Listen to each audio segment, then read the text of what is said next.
semuanya, di video kali ini kita akan membahas tentang perjalanan pers dari masa ke masa. Nah, kalian pernah mikir gak sih gimana cerita pers Indonesia bisa berkembang dari zaman penjajahan sampai sekarang kita bisa baca berita lewat HP tiap detiknya. Nah, kali ini kita bakal jalan-jalan santai sambil menjelaskan panjang tentang pers Indonesia dari masa penjajahan, pemberedelan sampai reformasi dan era digital.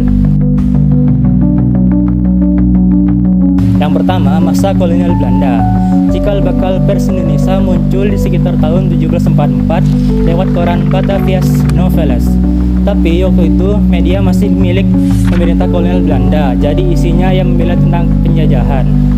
Baru pada tahun 1907 muncul Medan Priai yang didirikan oleh Tirto Adi Suryo. Nah, inilah jadi awal mula pers nasional. Tirto berani mengkritik ketidakadilan dan membela pribumi lewat tulisannya. Karena itu, beliau dikenal sebagai Bapak Pers Nasional Indonesia.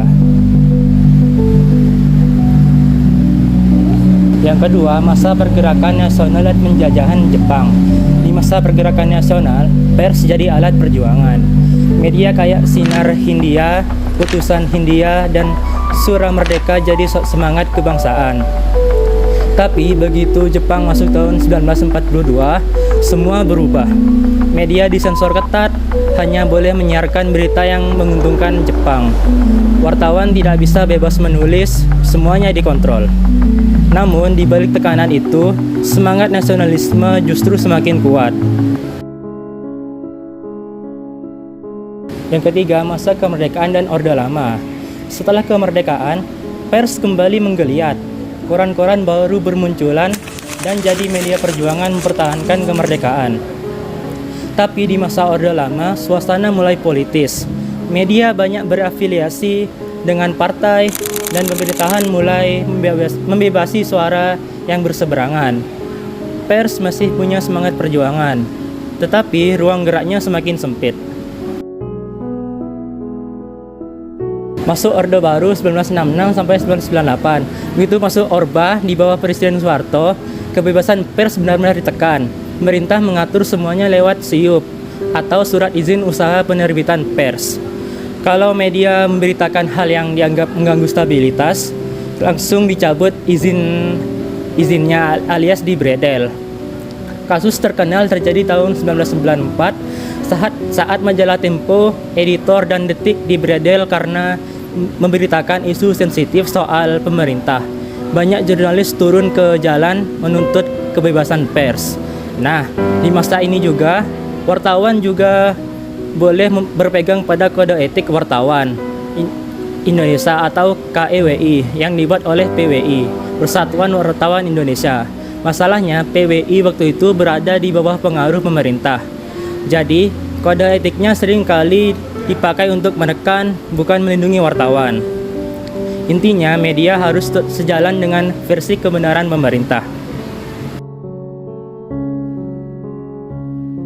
Era reformasi 98 hingga sekarang. Tahun 98 titik balik besar terjadi. Gerakan reformasi pecah, Soeharto lengser. Dan bersama dengan itu pintu kebebasan pers dibuka selebar-lebarnya. Sistem SIUP dihapus, sensor pemerintah berakhir, dan media baru bermunculan di mana-mana. Bayangkan, dari hanya puluhan media di era Orde Baru, jadi ratusan bahkan ribuan di era reformasi sekarang. Tapi yang paling penting, tahun 1999 lahirlah Undang-Undang Nomor 40 tentang pers. Undang-undang ini menegaskan bahwa pers bebas dari campur tangan pemerintah. Lalu dibentuklah Dewan Pers baru yang independen, bukan lembaga di bawah negara seperti dahulu.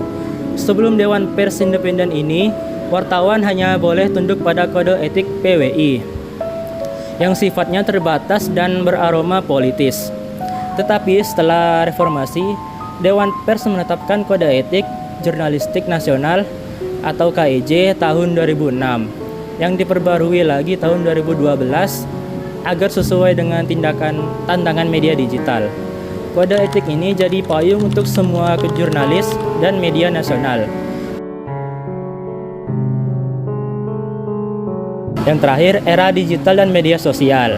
Sekarang kita hidup di era digital, di mana siapa saja bisa menjadi wartawan lewat media sosial. Tetapi tantangannya semakin berat. Bagaimana caranya tetap beretika di tengah banjir informasi dari hoax? Media massa harus bersaing dengan konten kreator, tetapi tetap menjaga prinsip jurnalisme. Dari pena ke ponsel, dari koran ke layar digital, semangatnya tetap harus satu, menyampaikan kebenaran, bukan sensasi.